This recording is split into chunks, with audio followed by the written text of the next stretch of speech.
Today is Wednesday, August 26th. Dear playlisters, do you know what La Chona is?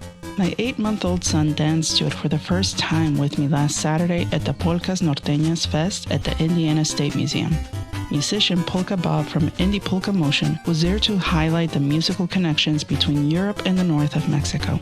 Of course, Indy Folklore Academy and Grupo Folklorico Macehuani were there too.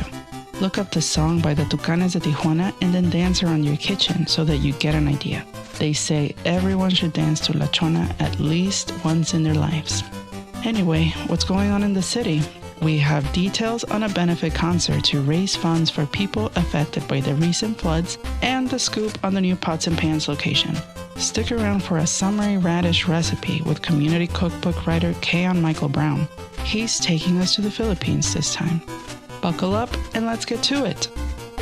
What's new in arts and culture? Let's hear from arts and culture reporter Ms. Gana Weiss. The Vogue in Broderpool will host a benefit concert on August 28th to support residents and businesses in Ravenswood, Rocky Ripple, and Broderpool impacted by flooding. The concert will feature performances by Disco, a local soul and psychedelic rock band, and High Rider, a Grateful Dead tribute band. Tickets are $10. The former Black Acre Brewing Company Garden Space in Irvington will be the new home of Pots and Pans Pie Company's commercial kitchen. Owners Clarissa and Ian Morley estimate the project will bring in 15 to 20 jobs and about $3 million to $5 million of investment to the area as well. Black Acre closed its tap room on East Washington Street and beer garden on Bonnet Avenue in 2023. The tap room caught fire in 2019, and Black Acre ran into some financial troubles during the COVID-19 pandemic. The company first opened a tap room along Washington Street in Irvington in 2012 and focused on small batch brewing. The Morley started Pots and Pans Pie Company in 2016, selling savory and sweet pies at local farmers markets. Clarissa opened a permanent brick-and-mortar storefront at 4915 North College Avenue in 2018 with her husband Ian in the Meridian Kessler neighborhood. That storefront will remain open. In case you missed something, see all arts and culture coverage at mirrorindy.org/arts. What we're doing, cooking with Keaun Michael-Brown. My name is Keaun Michael-Brown. I am an artist, cultural anthropologist, and storyteller from the west side of Indianapolis. And my project, Sonitos de Strangers, is a culmination of people's stories and memories, all expressed through food. Can you tell us about this latest sueñito? So Mark's story came about as a result of, like me and him were talking, as we'd be doing. And he has such a big love for the Philippines, and it shows up in everything he does. Mark is the most aggressively Filipino man I know. And it's so cool because he talks about how he came into this cultural identity of his, like later in life, and how much it means to him as a result of that. And he dreams about going to the Philippines in his sleep, talks about it all the time. He loves it, breathes it, lives it, dies for it. And I was like, I want to be able to capture the passion you have for your country, for your people, for your culture, through food. Like, I want the rest of the world to be able to experience the love you have, like, for your own little island, like I have for mine. And it kind of culminated into the story. What was your favorite part about interviewing Mark? This dude really do love the Philippines. Like, I'm not joking. Like, his excitement, getting a chance to talk about his culture and his people and his memories he has down there. And he's so casual about it, too. He's like, yeah, we did this. Like, it was no big deal. I'm like, what do you mean you ate? Like, one of the pictures is him having a boodle fight, which when that large table thing, he has a big banana leaf on top of it. And that's him eating with like a 4-star general for the Filipino army. That was his uncle. He's like, yeah, it was just, just chill. And I was like, hold on, pause. And then he started to actually open up more and talk about it more. And the excitement he had for it once he realized that he could like kind of open up and be safe in that moment was incredible. Like, I need to go to the Philippines now. Like, my auntie's Filipina. I have friends in Filipina. But like, I don't know. I just haven't gone because there's not been like a reason to go. As I was talking to Mark, it was like, I need to find a reason to go. You know what I mean? Like, he is my reason to go now. So it was phenomenal. And he shared some great photos. They were dope. They're dope. His family, his aunties, it's his life. I love it. How long have you been collecting sueñitos? I have been collecting these sueñitos for about 3 years now? Oh my God, 3 years now. Whoa, that's like almost a presidential term. That's crazy. I'm doing this about 3 years now, yeah. What is your sueñito? Oh my God, what's my sueñito?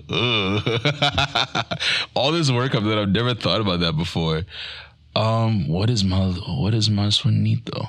I guess I'll give one that's in the book. No, I won't. That's boring. Just read that and figure it out yourself. That's lame. I'll give another one. growing up as a kid, like I am 23 years old. I turn 24 next month, and I'm the youngest 58-year-old person alive because I'm the only person of my age demographic who knows what penny candies are and who got to experience them as a kid. Like there was a corner store, there was a bodega back up in Jersey where literally they had 1 cent peanut butter candies, and they were fine, but it didn't matter. It was a penny, and I was a poor kid, and I remember like. To this day, whenever I see a penny on the ground, I get excited. When I was a kid up in Jersey, mom on EBT, single mother with 3 kids, struggling to make ends meet, life. And I would see a penny on the ground, and I would get so ecstatic. I was like, yo, I can buy something with this. And the independence and the freedom it gave me that, like, it don't matter what nobody tells me at like 4 or 5 years old. It don't matter what nobody says. I can walk up to the corner store by myself. I can slap a penny down and I can buy something. And that independence and that power it gave me mattered a lot to me. And the man who sold them, this was during a recession, mind you. I know for a fact he was bleeding money on those candies. There's no way in hell he made a single cent of profit. But he had them out there for kids like me. And he had them out there for kids like us on a ghetto block, one of the poorest, most dangerous places in the country that we're told doesn't have any value or validity to why we deserve nice things. This man made a sacrifice out of his day, his life, his time, his money, his profit margins to make sure kids like me have something worth waking up to every morning. And I think that kind of represents everything about me. You know what I mean? I come from the hood, come from poverty. I come from the ghetto, and I'm proud of all these things. Like, yeah, I grew up rough, but these things really shaped me and identified me. And even in the hood where things are rough and people dying every day and there's gang wars. I remember, and that same elementary school I went to, we had several code reds because there was like gang wars outside of our school. So we had to like stay in place because there were shootings outside. And that corner store still stood on that street every single day without fail, without fault, selling those little penny candies. And to me, that matters to me. I don't know what they were. I don't know how to make them. I don't know nothing about them. But I don't know, me, to this day, a penny matters a lot more because of that one man. The world is full of people with sueñitos. Where can people find you? I have a book. I have an Instagram page. I'm making a website right now. My Instagram, I made a Sueñitos page now, and we're making content there. We're about to start posting in about a month. I've been editing it, reviewing it. I'm really excited about it. That's literally Sueñitos de Strangers. It's just SUENITOS. Yeah, DE, and it'll pop up. And my main Instagram is EPSILON 101_. You can follow me there. My website is not out yet, but it will be out soon. I'll, spin back around the block when it's time for that, and people can drop off the stories there. But if you go to my Instagram page, I have a link tree. You can actually donate like your Sueñito stories. I'm always down to listen. People in this city have stories worth telling. I do not always believe they are giving the platform to be able to do so. So by all means, it don't matter how broken, messed up, shattered you think you really are. I think there's something about you worth celebrating. And I personally want to hear it. So shoot me DM, go to my Instagram page. There's a link there. You can donate your stories there. And yeah, it's good to hear from you all. One love. Thank you for joining us today, Keaun. Thank you for having me. What else is up, Miss Ghana? Dandelions, a mural by artist Justin Cooper, located on Virginia Avenue, has been decommissioned, meaning the Fountain Fletcher District Association will replace it with a new work next month. Let's call it Indy's Barbenheimer. Proof, a Midwest Lit Fest, and Free Press Indiana's Arc Fest are on the same day, October 3rd. You know the seasons are turning when you see the first Nutcracker announced. You can start buying your December tickets for the Butler Ballet's rendition of Tchaikovsky's classic. Lastly, come talk to me about the local arts and culture things that matter to you. I'll be at the AMP at 16 Tech from noon to 1:30 p.m. on Wednesday, September 2nd. Bring your own lunch. Did you know you can listen to playlists on your favorite podcast platforms? Subscribe and get a notification each time we upload a new episode with indie arts and culture news. Thanks for listening. You can reach me at jennifer.delgadillo@mirrorindy.org. I'd love to hear from you. You can become a champion for local news by supporting community-centered journalism today. Visit mirrorindy.org/donate. This newsletter was written by me, Jennifer Delgadillo, edited by Amanda Kingsbury, and produced by Miguel Dominguez. Playlist illustrations are by Rebecca Nolan.